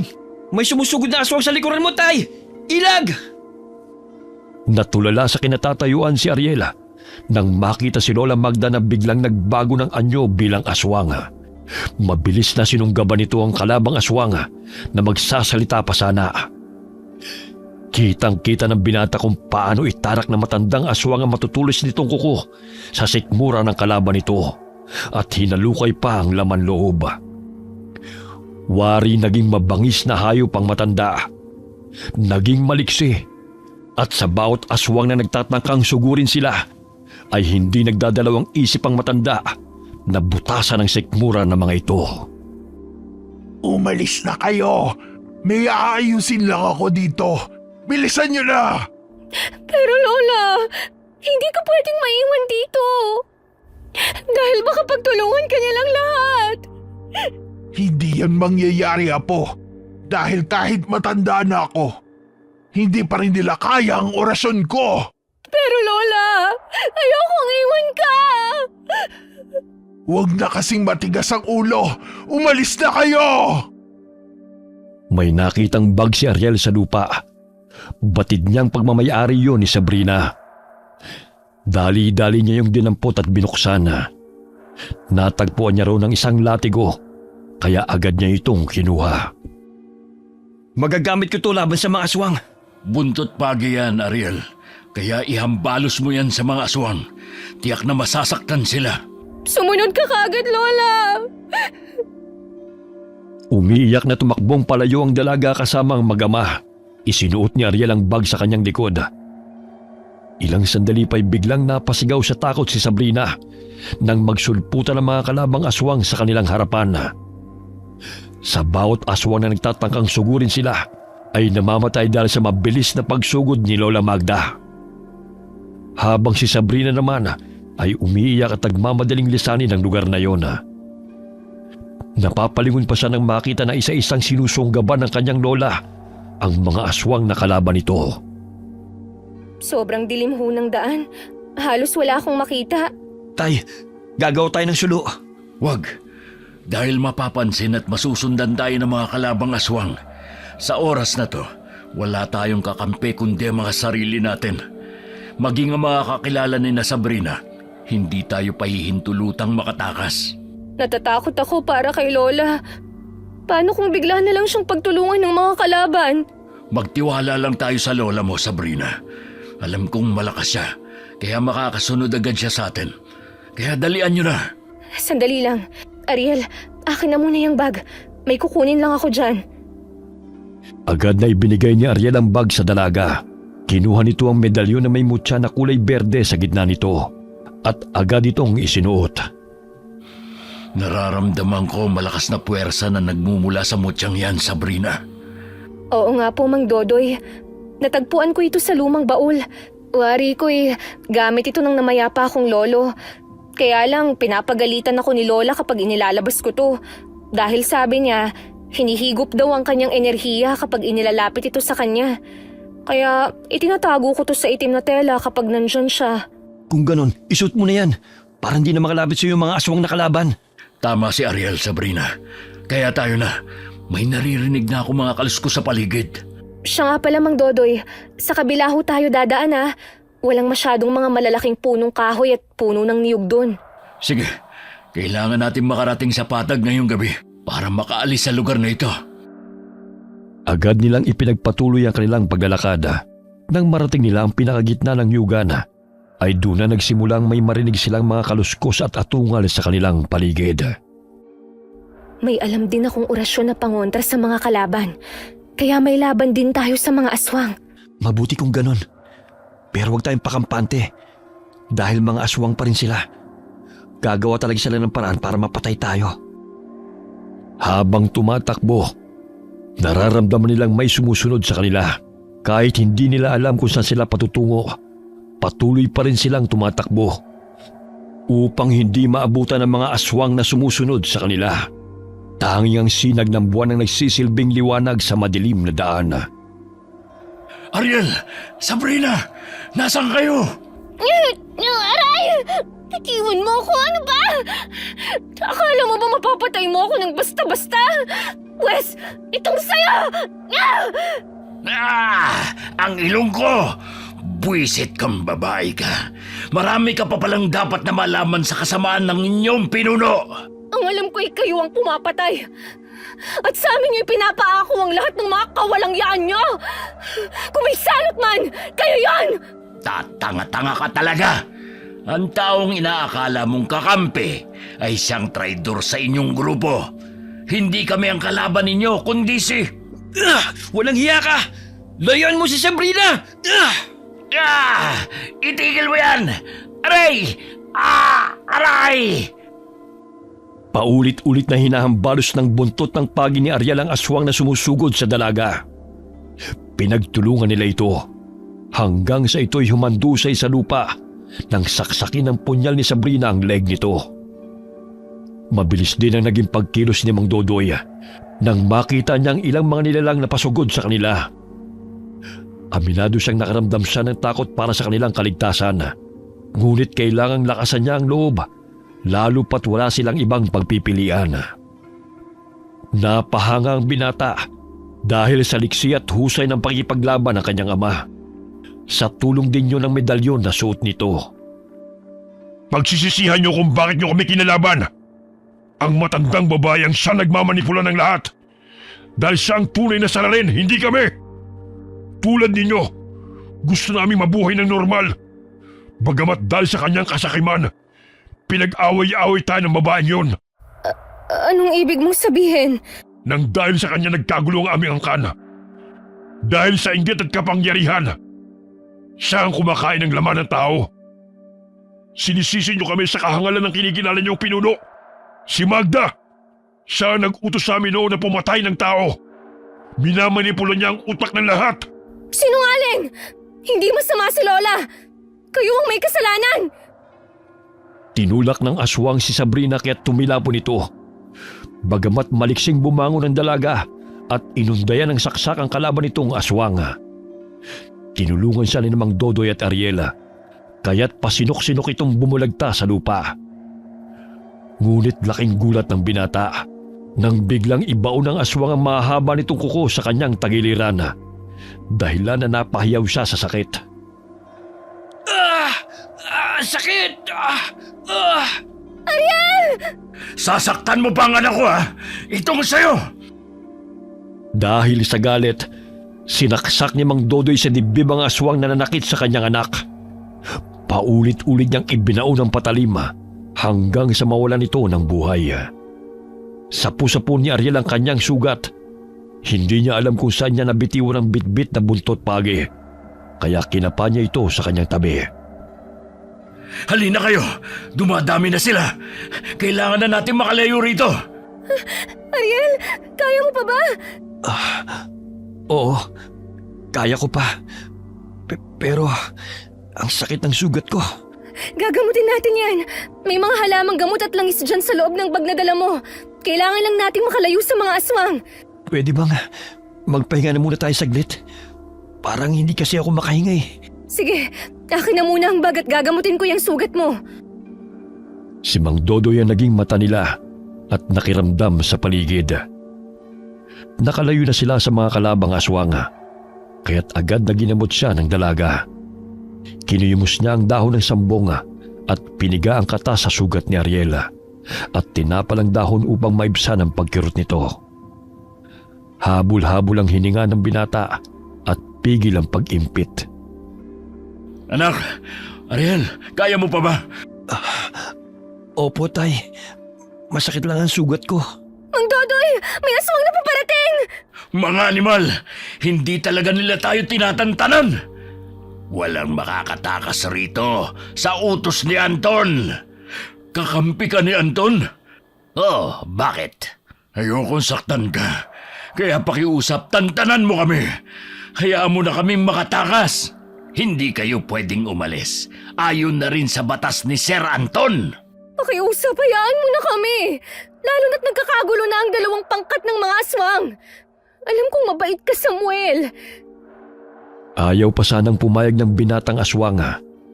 Ngunit tumango ito at hinayaan silang lumayo. Nagpasalamat sila Mang Dodoy at Sabrina sa aswang na si Samuel dahil mabait naman ito. Katulad ng sinabi ng dalaga na hindi lahat ng aswang na naroon ay masasama. Hindi nila maintindihan kung bakit naglalaban-laban ang mga ito at kung sino ang magkakakampi.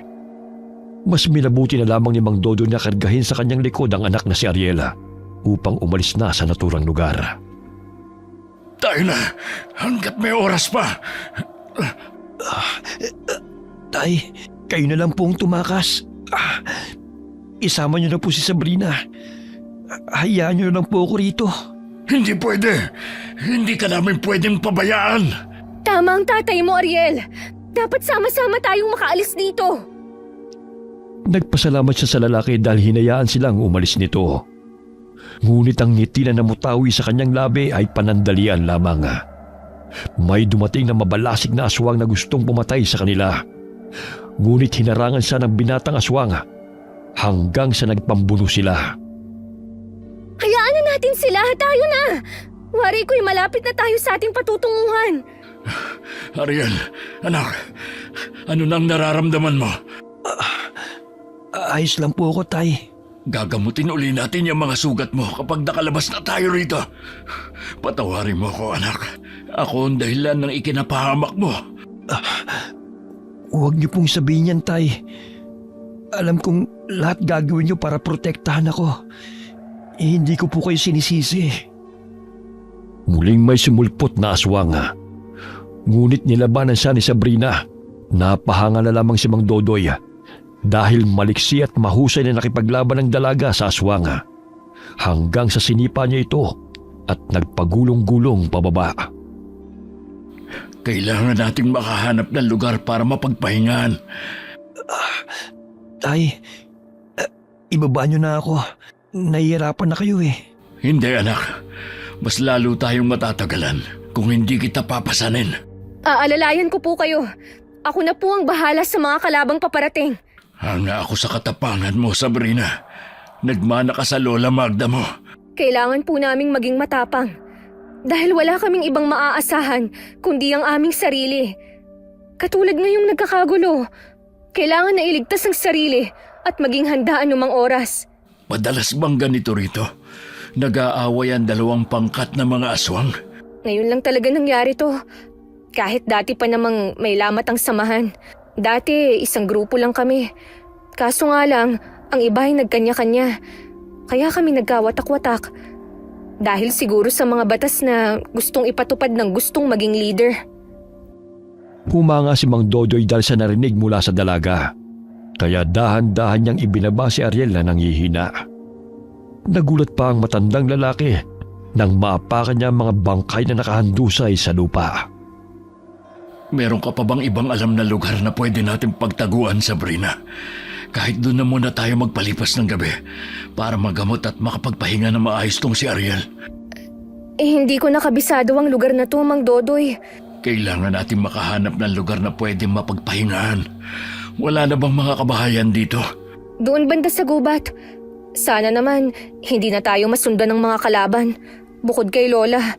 Sige, pumunta tayo ron. Ariel, anak, tiisin mo muna sakit. Muling kinarga ni Mang Dodoy ang anak sa likod nito. Mabilis ang mga hakbang nila habang papasok sa gubat. Hindi na nila ininda ang pagod at sakit ng mga sugat na natamo nila mula sa mga aswang. Napahinto sila nang may makitang kubo. Nagkaroon sila ng pag-asa dahil may hihinga na sila ng tulong. Ayun, may kubo. Sana naman may mahihingan tayo ng tulong. Subukan natin tawagin yung nakatira dyan. Pero, paano kung aswang din ang nakatira dyan at kalaban din, Mang Dodoy? Kailangan nating subukan. Tuluyan nang nawalan ng malay si Ariel. Sige ho, ako na ang titingin kung may tao. Lumapit sila sa kubo. Umaasang tutulungan sila ng taong naninirahan doon. Sumilip siya sa bintana at wala siyang nakitang tao.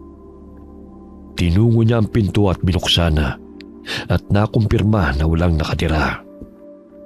Walang tao, Mang Dodoy. Mukhang pahingahan to ng mga magsasaka. Mabuti kung ganun.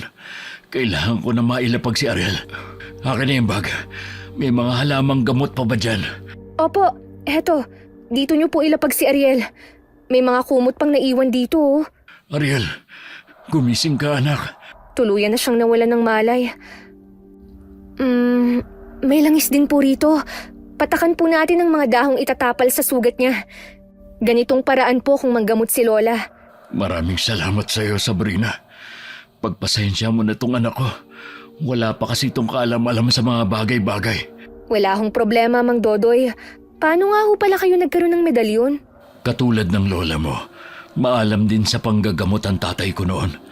Pero hindi ko nakahiligan ng panggagamot. Tuluyan na silang nagpahinga. Lumabas ng kubo si Mang Dodoy upang doon na magbantay. Naging maayos na ang pakiramdam ni Ariel dahil hindi na ito namumutla.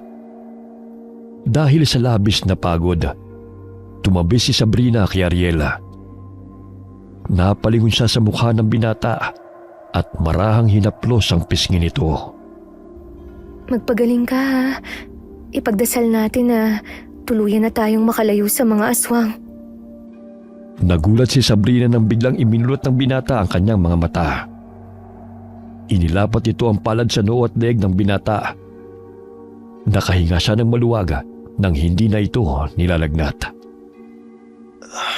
Nasaan na ba tayo? Buhay pa ba ako? Oo, buhay ka pa. Andito tayo sa kubo. Nakalayo na tayo sa baryo. Pero hindi pa rin ako nakakasiguro kung wala nang ang aswang na nakasunod sa atin. Nasaan si tatay? Andun siya sa labas, nagbabantay. Nakaidlip si Mang Dodoy habang nagbabantay sa labas ng kubo. Ngunit sa tuwing may nadidinig siyang mga kaluskos, ay agad din siyang nagigising. Hanggang sumapit ang umaga, walang aswang ang nakarating sa kubong kanilang kinaroroonan. Lumabas ng bahay si Sabrina upang tignan ang paligid. Bakit kaya wala pa si Lola? Nag-aalala ako para sa kanya, Mang Dodoy. Yan ang hindi ko masasagot, Sabrina. Gutom na ba kayo? Hindi pa po ako gutom. Sana naman, walang nangyaring masama kay Lola. Nag-aalala na talaga ako sa kanya. Kumusta na kaya sila ron? Sana naman ay nakatakas siya sa mga kalaban. Ay, ang hirap ng sitwasyon natin ngayon. Kahit tubig man lang sana'y makahanap tayo. May nakikita ho akong gamit para sa pagluluto, pero walang pagkain. Dito na muna kayo. Ako na maghahanap ng makakain natin. Pag-iingat ho kayo. Bumalik kayo agad ah. Ako na po ang bahala kay Ariel. Umalis ng kubo si Mang Dodoy. Bit-bit ang itak nito upang maghanap ng pagkain. Habang sina Sabrina at Ariel ay naiwan. Dahan-dahang bumangon ang binata at sumandal sa dingding. Hindi na gaano kasakit ang kanyang sugat at nagawa na niyang makagalaw. Pasensya na kung naging pabigat lang ako sa inyo ni tatay ha. Napakahina ako talaga. Kalalaki kong tao. Pero ako putong nawala ng malay. Hindi mo na kailangan pang humingi ng pasensya, Ariel. Nasugatan ka, kaya nawalan ka ng malay. Alam mo ba, sobrang saya ko nung dumating kayo ni Mang Dodoy sa baryong to. Bakit naman? Dahil ikaw lang tong naging kaibigan ko. Tsaka magaan ang loob ko sa'yo. Buong akala ko sa lugar na tutuluyang magbabago ang buhay namin ni tatay. Yung guminawa ba? Pero kabaliktaran ang nangyari. Dahil kapahamakan pa lang naghihintay sa amin dito. Dati mo na bang alam na aswang si Sir Anton? Eh yung ama niya na si Don Armando, aswang din ba? Matagal ko nang alam na aswang sila. Ngunit mabait si Don Armando. Mas agresibo pa nga si Sir Anton eh, kaya madalas niyang napapagalitan. Ngunit dahil laging wala rito si Don Armando, si Lola ang namumuno sa aming pangkat. Pero alam mo ba, Ariel, kapag nag-uusap sila, hindi ako pwedeng makinig. Ewan ko kung anong pinag-uusapan nila. Hindi kaya may malalim pa na sikreto silang itinatago? Yan ang hindi ko alam. Nakakalungkot nga na kailangan pang mambiktima ng mga tao para gawing alay eh. Sa tuwing maidadaos na 18 taong gulang ng bawat kasapi ng pangkat. At kayo ang napili nila ngayon. Sa dinami-daming tao, kami pa talaga ni tatay. Yun ang hindi ko maipaliwanag. Pero madalas kong naririnig na nagbabangayan sina Don Armando at Sir Anton. Maging si Lola sumasali. Dahil ayaw ng Don na pumatay ng tao. Ayaw niyang pumatay ng tao. Pero dito pa kami pinadala sa anak niya. Tapos gagawin lang na alay. Marami pa akong pangarap sa buhay. Para lang mamatay ng maaga. Maya-maya'y dumating si Mang Dodoy na may dalang saging. Agad nila itong niluto at pinagsaluhan. Nakakuha rin na matanda ng tubig mula sa puno ng kawayan. Lahat ba ng mga naninirahan sa baryong to mga aswang? Oho, Mang Dodoy. Kaya lang, iba-iba na ang paniniwala, buhat ng magkawatak-watak ang pangkat. May mabubuti at masasama. Nakakalungkot isipin na ang nooy masayang samahan ay naging magkalaban dahil sa iba-ibang batas na gustong ipatupad. Maging ako'y nahihirapan na rin dahil ayokong magpakasal kay Sir Anton alinsunod sa kagustuhan ni Lola upang mapanatili ang katapatan ko sa aming angkan. Pwede ka namang hindi pumayag ah. Wala na akong magagawa dahil pinagkasundo na kaming dalawa. Ang bata mo para sa kanya. Natatakot ako. Baka hawak ni Sir Anton si Lola at napag-alaman na nakatakas tayo. Baka may gawin silang masama kay Lola. Posible yung naisip mo. Pero kung totoo man yun, hindi tayo pwedeng bumalik dun. Baka kapag natagpuan nila tayo, hindi nila tayo buhayin pa. Pero paano si Lola? Ayokong mapahamak siya. Alam niyo naman na siya na lang ang meron ako. Huminahon ka muna, Sabrina. Maghanda na kayo. Dahil aalis na tayo ngayon din. Baka bigla pang dumating ang may-ari nitong kubo. Mas lalo lang magkakagulo. Matapos kumain ay agad na nilang nilisan ang kubong yun. Hindi maiwasan nakabahan sila sa muling paglusob ng mga aswang. Lalo na ang binata na may natamo pang sugat. Paniguradong hindi siya makakalaban ng maayos. Tama bang daan na tinatahak natin palabas ng gubat? Hindi ko rin alam. Tumingin-tingin na lang tayo sa paligid. Yun lang ang maaari nating gawin. Ay, para may mga taong sumusunod sa atin. Hindi kaya mga aswang sila? Huwag kayong magpapalatang alam nating nakasunod lang sila. Bilisan nyo na lang at maghanda sa gagawin nila. Palingon-lingon sila sa kanilang likuran. Kung gaano sila kabilis maglakad, ayun din ang ginagawa ng 3 kalalakihang nakasunod sa kanila. Paglabas nila sa gubat, isang malawak na nyugan ulit ang bumulaga sa kanila. May mga taong naroon kaya't dumihis sila ng landas. Ilang sandali napansin nilang nawala ang 3 lalaki, kaya nagtago sila sa mga halaman. Hindi sila mga aswang, mga mangangaso sila. Hindi ba nila alam na mapanganib ang lugar na ito? Ang katulad nilang napapagawi at naliligaw, ang ginagawang alay at binibiktima ng mga masasamang aswang. Napatingala silang 3 nang lumapit ang 3 mga ngaso sa kanila. Sa pag-aakalang mga mababangis na hayop ang nagkukubli sa mga halaman. Nang malaman ng mga ito na tao ay agad silang napaatras. Ilang sandali pa'y natanaw ni Ariel ang grupo ng mga tao na papalapit sa kanila. Sino kaya sila? Si Sir Anton, nandito sila. Ha? Tay, nandito nga si Sir Anton. Ano nang gagawin natin? Huminahon lang kayo. Susubukan ko siyang kausapin. Napasulya pang dalaga sa 3 mga ngaso. May pag-aalala ang boses nito nang siya'y magsalita. Nagtaka pa ang mga ito kung bakit takot na takot ang babae. Gayong wala naman silang masamang gagawin. Hindi ho kayo dapat narito. Kaya umalis na ho kayo rito hanggat may oras pa. Maniwala kayo. Maging kami nanganganib rin ng aming buhay. Tay, may mga baril sila. Maaari natin silang hingan ng tulong. Naputol ang kanilang pag-uusap nang makalapit na si Anton sa kanilang kinaroroonan. Mababanag ang pag-aalala sa mukha nito nang tumingin ito sa kanila. Salungat ang naging reaksyon ni Anton ayon sa kanilang inaasahan. Ang kaninang takot na nararamdaman ay napalitan ng pagtataka. Mabuti walang masamang nangyari sa inyo. Kagabi ko pa kayo hinahanap. Mang Dodoy, Ariel, may mga sugot kayo oh. Hayaan mo na kaming umalis. Huwag mo na kaming patayin. Pakiusap. Maawa ka sa amin, Sir Anton. Anong pinagsasabi mo, Mang Dodoy? Hindi ka naman kayo papatayin eh. Hindi ko kayo dinala rito upang patayin. Mga bisita namin kayo. Kaya halina kayo. Sumama na kayo sa amin. Sinungaling! Gusto mo lang kaming patayin at gawing alay sa Diyos-Diyosan nyo. Nagkakamali ka, Ariel. Hindi kami masama. Sa katunayan, nakipaglaban kami sa masasamang aswang. Hindi ko inakalang susugurin nila ang aming pangkat kagabi. Anong ibig mong sabihin, Sir Anton? Huwag mo kaming lokohin. Dahil alam na namin kung ano ang binabalak mo kay Sabrina. Hindi akong kalaban rito, kundi si Lola Magda. Bakit si Lola? Tsaka nasan ang lola ko? Anong ginawa mo sa kanya?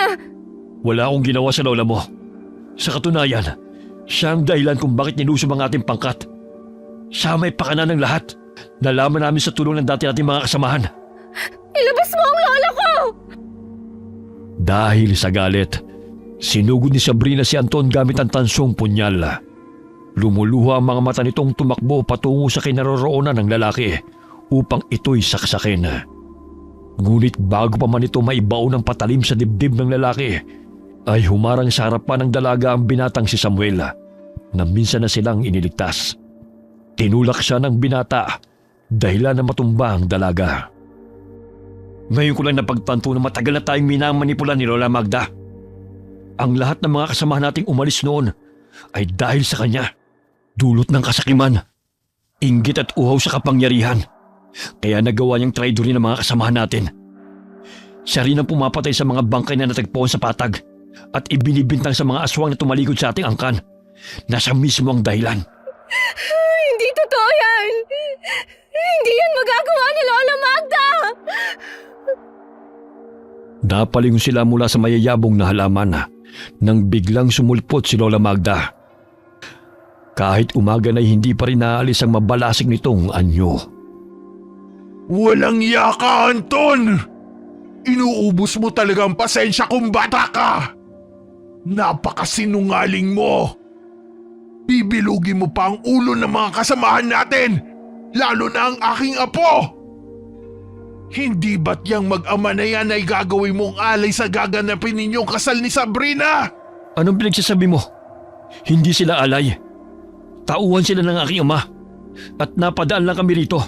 Hindi ko inaasahan na magkakagulo dahil sa kagagawan mo. Lola! Lola! Akala ko hindi ko na kayo makikita pa. Tara na po, umuwi na tayo. Sabrina, huwag kang sumama sa kanya. Siya ang pumatay sa mga magulang mo. At saan mo naman nakuha ang impormasyon na yan? Isa kang hangalan, Ton! Kung alam ko lang nasasalungat ka sa aking plano, di sana pinatay na lang din kita noon! Akala ko ba susuportahan mo ko at magkakampi tayo? Noong una pumayag ako sa kagustuhan mo pumatay ng tao. Ngunit kung ang kapalit ito ay kaligtasan ng mga kaibigan ko at mga kasamahan ko, hindi na ako papayag. Lola, totoo ba ang lahat ng sinabi nila? Naguguluhan na talaga ako.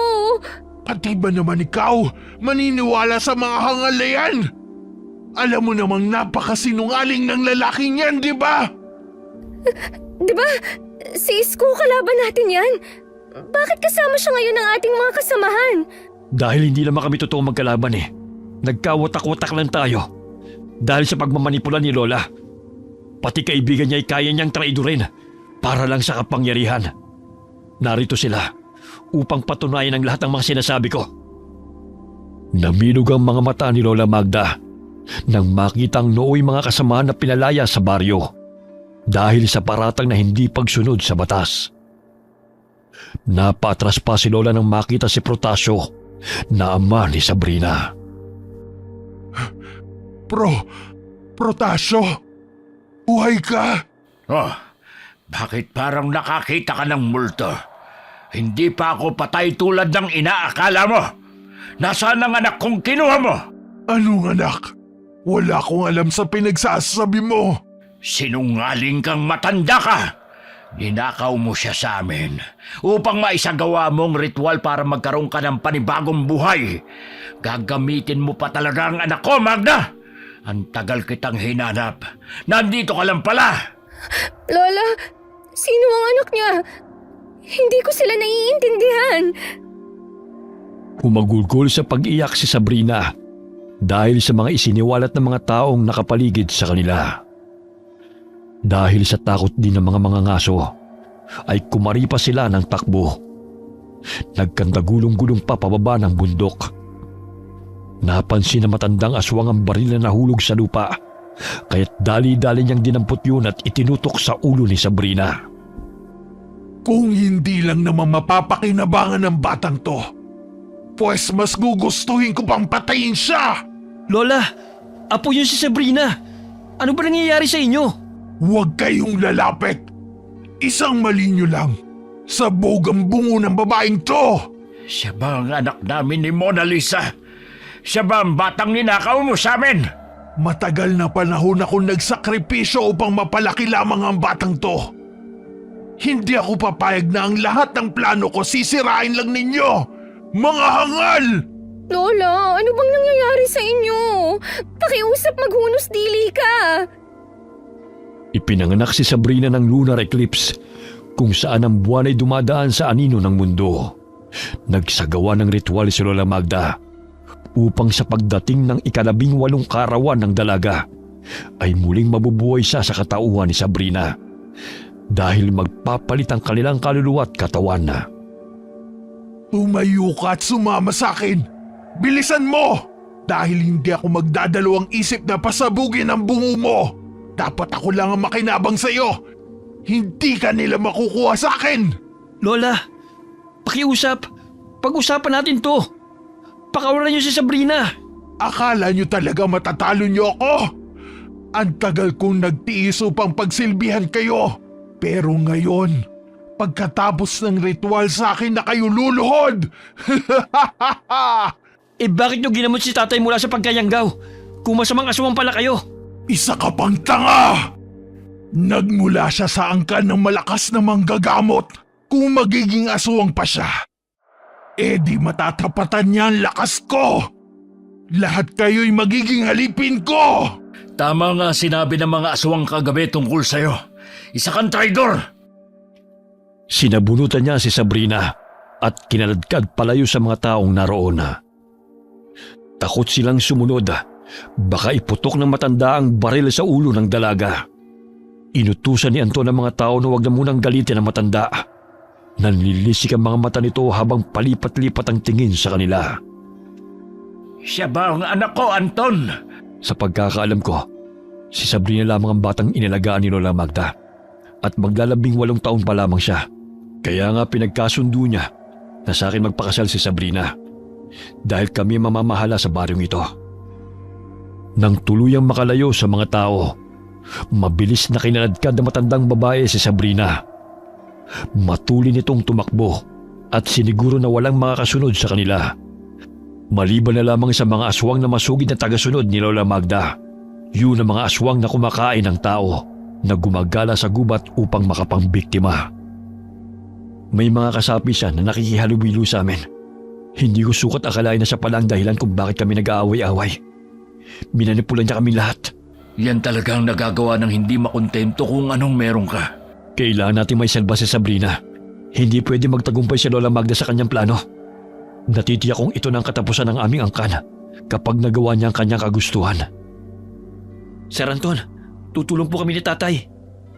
Magpahinga ka at magpagaling. May sugat ka oh. Malakas si Aling Magda, kaya't kailangan natin magtulungan. Akala ko ba gusto niyo nang umuwi? Ngayon nagkaayos na ang 2 pangkat at alam na natin kung sino ang tunay na kalaban. Handa kaming tumulong ni Ariel, lalo na't hindi na iba si Sabrina sa amin. Nagpahinga si Ariel sa kubo na makabalik sila sa baryo. Ang nooy 2 pangkat na naglalaban-laban ay nagtipon-tipon sa pulong na pinangunahan ni Anton. Doon na sila isa-isang nagsalita ng lahat ng hinaingat sa loobin. Kaya't nalaman ng bawat isa kung ano ang kanilang mga nararamdaman. Nagkapatawaran sila dahil sa mga maling paratang na ipinataw sa kanila, kaya sila nagalit ng husto. Ngayon iisa lang ang ating layunin, na mahanap kung saan dinala ni Lola Magda si Sabrina. Nakakalungkot mang isipin na ang nooy taong pinagkakatiwalaan at tinuturing nating ina ay isa palang dahilan ng ating pag-aaway. Ngayon ay may malaking dagok sa ating angkan.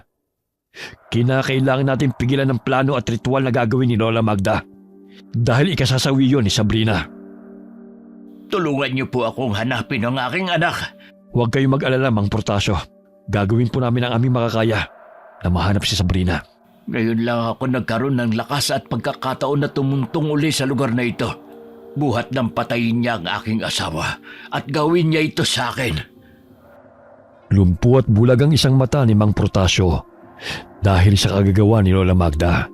Ayon sa matandang lalaki, sa pilitang kinuha ang kanilang anak habang sila'y mahimbing na natutulog. Nagulat sila nang malaman na si Lola Magda yun. Gusto silang patayin ng matanda at ninakaw ang kanilang anak sa hindi malamang dahilan. Nalumpo siya at nabulaga, ngunit ang kanyang asawa ay namatay. Ang binatang si Samuel ang kanyang hiningaan ng tulong nang napagaw ito sa kubong kanyang tinitirahan upang muling makita si Lola Magda. Hindi makapaniwala ang mga taong naroon sa isiniwalat ni Mang Protasio. Malakas ang kutob nito na si Sabrina ang batang babae na kinuha ng matanda. Samantala, dinala ni Lola Magda ang dalaga sa kuweba kung saan walang nakakaalam. Lola, pakiusap. Umuwi na tayo. Bakit ka ba nagkakaganyan? Hindi ka naman masama. Ang tagal kong nagsakripisyo para palakihin ka. Bukas kaarawan mo na.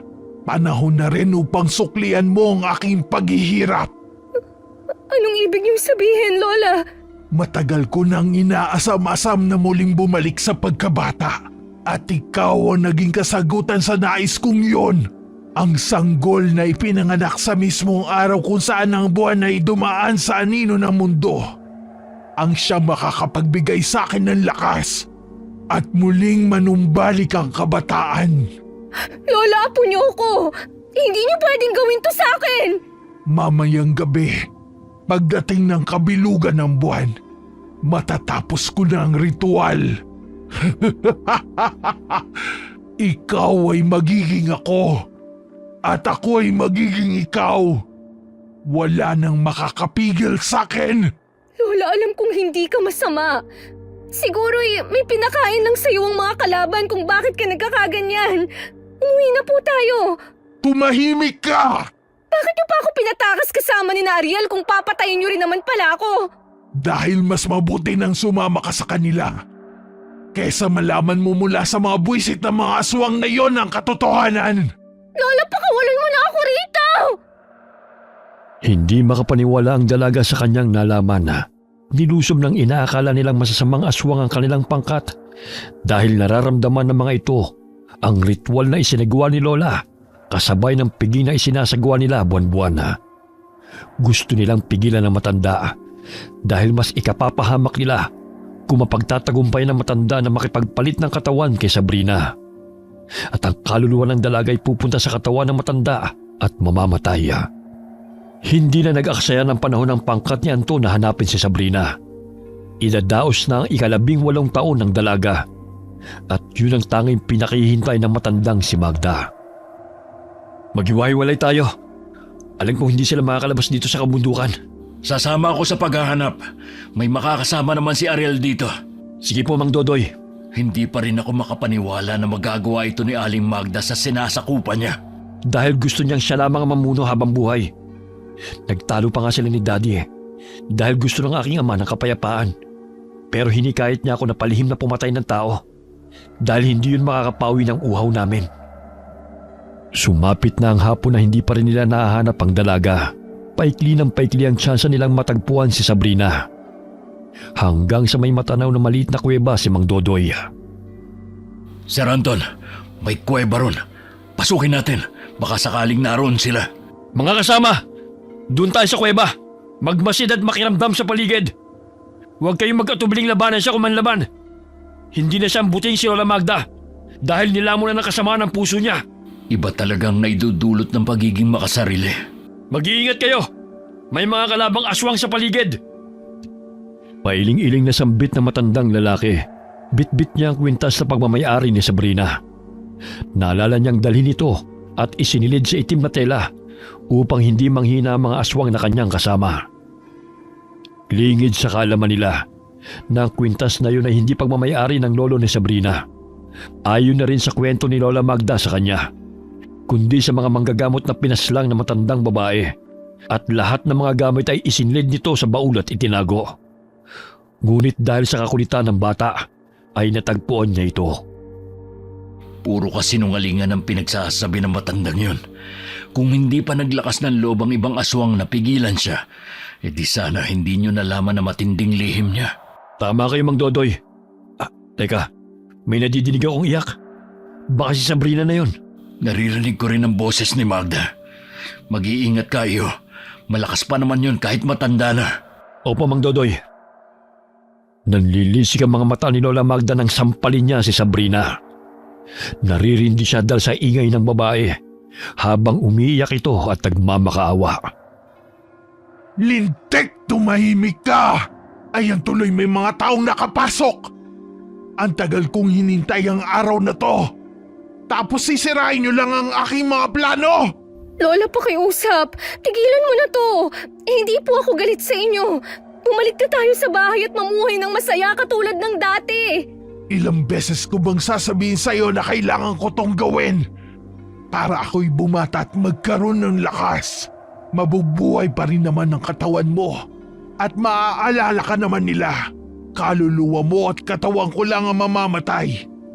Ngunit magkasama pa rin naman tayong mabubuhay. Pinag-isa lang tayo. Gagamitin mo lang ang katawan ko dahil sa pansariling interes! Wala kang karapatang sagot-sagutin ako ng ganyan. Wala kang utang na loob.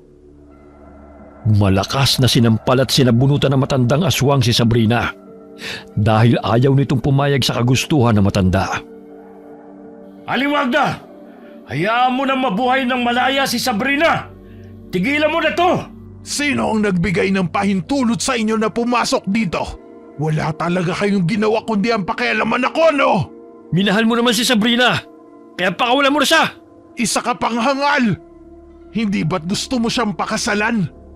Kaya nga inalagaan ko siya para sa iyo, Anton. Ngunit bago kayo magpakasal, tatapusin ko muna ang ritual. Sumusobra ka na talaga!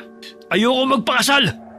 Lalo na't sa loob ng katawan ni Sabrina ay mabubuhay ang matandang katulad mo!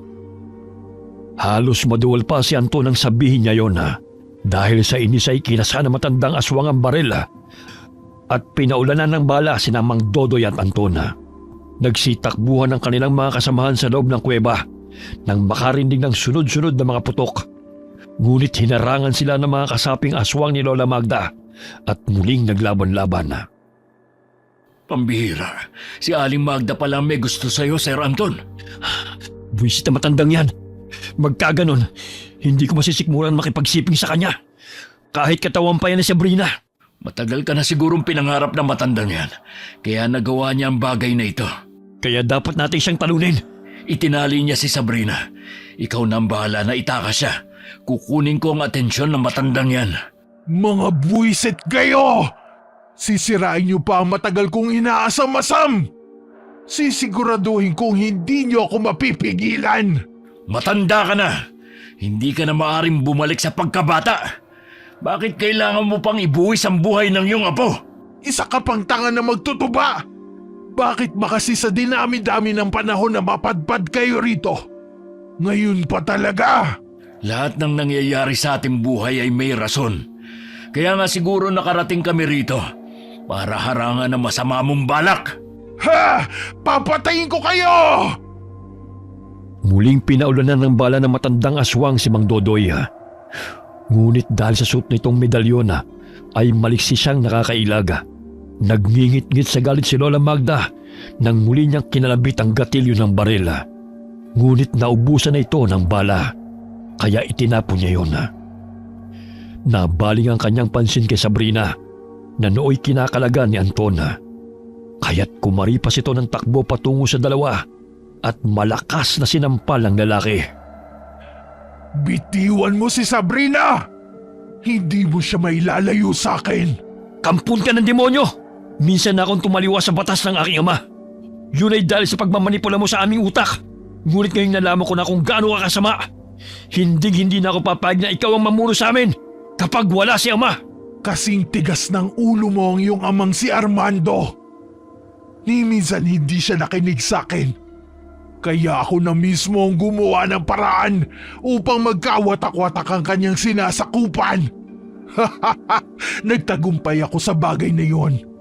Kaya nasisiguro kong magtatagumpay ako ngayon. Tama na, Lola! Hindi ikaw ang Lola Magda na nagpalaki sa akin. Hindi na ikaw ang Lola na may malasakit sa amin. Buong buhay ko, kasinungalingan lang pala ang lahat. Wala kang karapatan na magreklamo dahil ako ang bumuhay sa'yo. Gamit ang mahabang kuko, akmang ibabaw nito sa dibdib ni Antona. Ngunit laking gulat ng matandang aswang nang biglang hambalusin siya ni Mang Dodoy gamit ang pinatulis na kawayan. Kahit pagtulungan niyo ako, hindi niyo ako mapipigilan sa gagawin kong ritual! Nagsimula na itong magsalita ng mga kataga, kasabay ng paglitaw ng bilog at maliwanag na buwan sa kadiliman.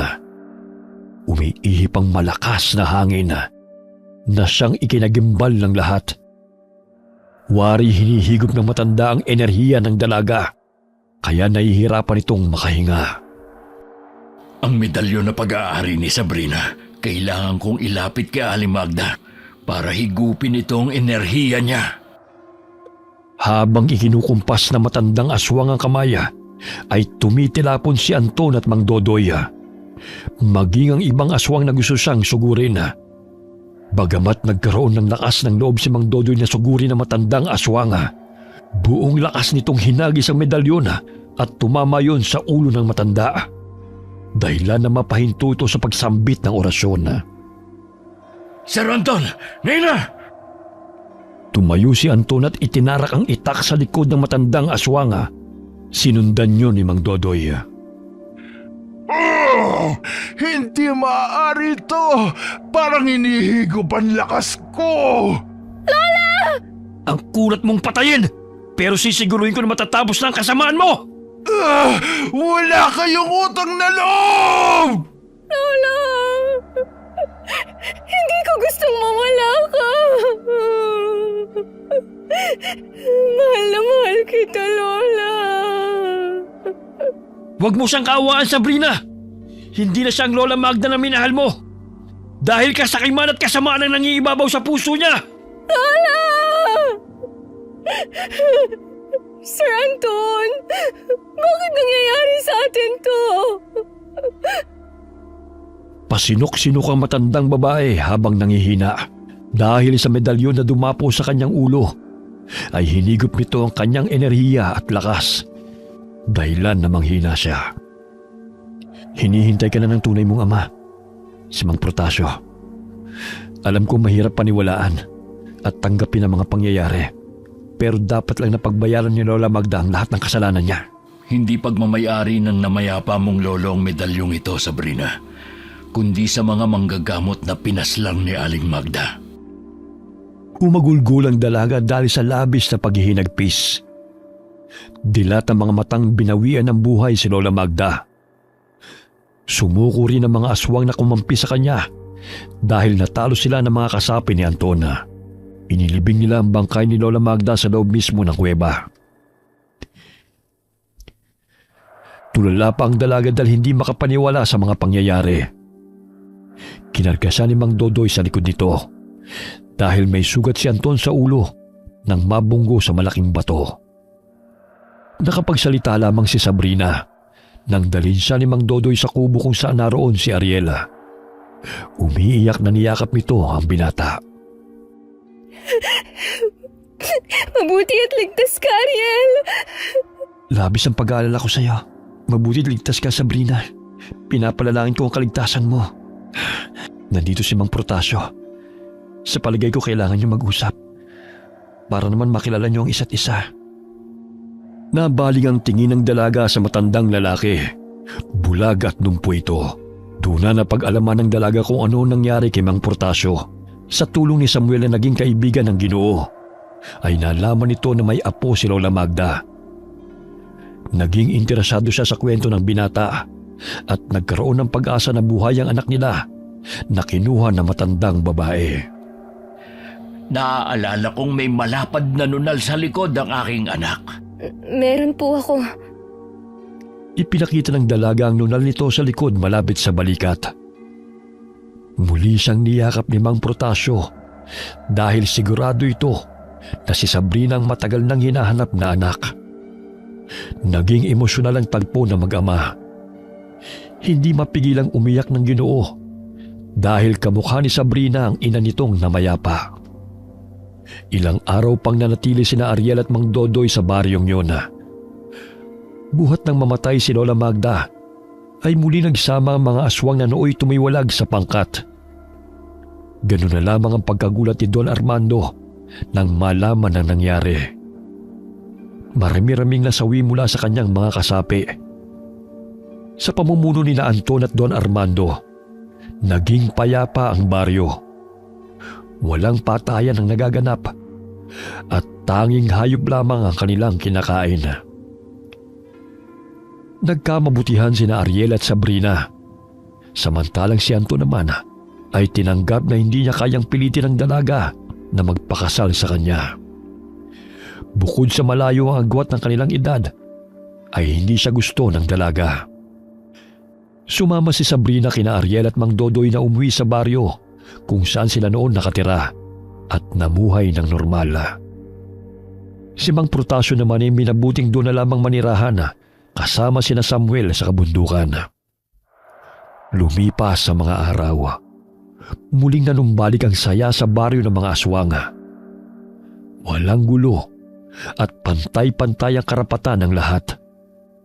Ang mga masasamang aswang naman na sumapi kay Lola ay nagsilika sa kabundukan at doon na nagtago sa takot na mapatay ng pangkat nila Anton.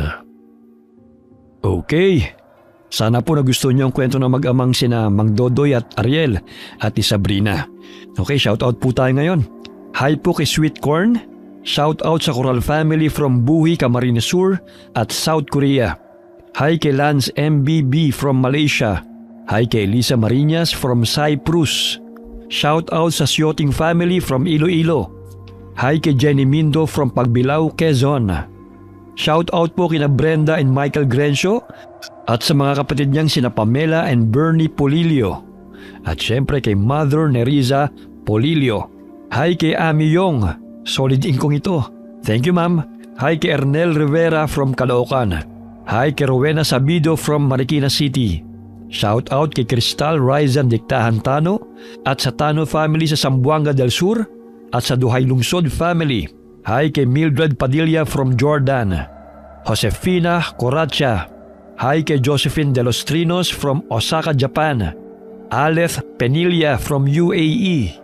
Shout out kina Manuel Baldonado at Lorna Algordo na lagi po nakikinig sa atin. Salamat po. Tony Santillan at sa Santillan family from Belgium, Europe. Shout out sa Ciudad family, lalo na po kay Manuelita Ciudad. Mommy Giselle from Japan. At syempre kina Giza Nicole Velasco at Isaac Velasco. Hi po sa inyo. Alright. Lagi po nating tatandaan sa lahat po ng pinagdadaanan natin sa buhay, mahirap man o madali, masaya man o malungkot, lagi po tayong lalapit sa ating Panginoon. Pray lang po lagi. Okay, maraming salamat po sa inyo. God bless po sa inyong lahat.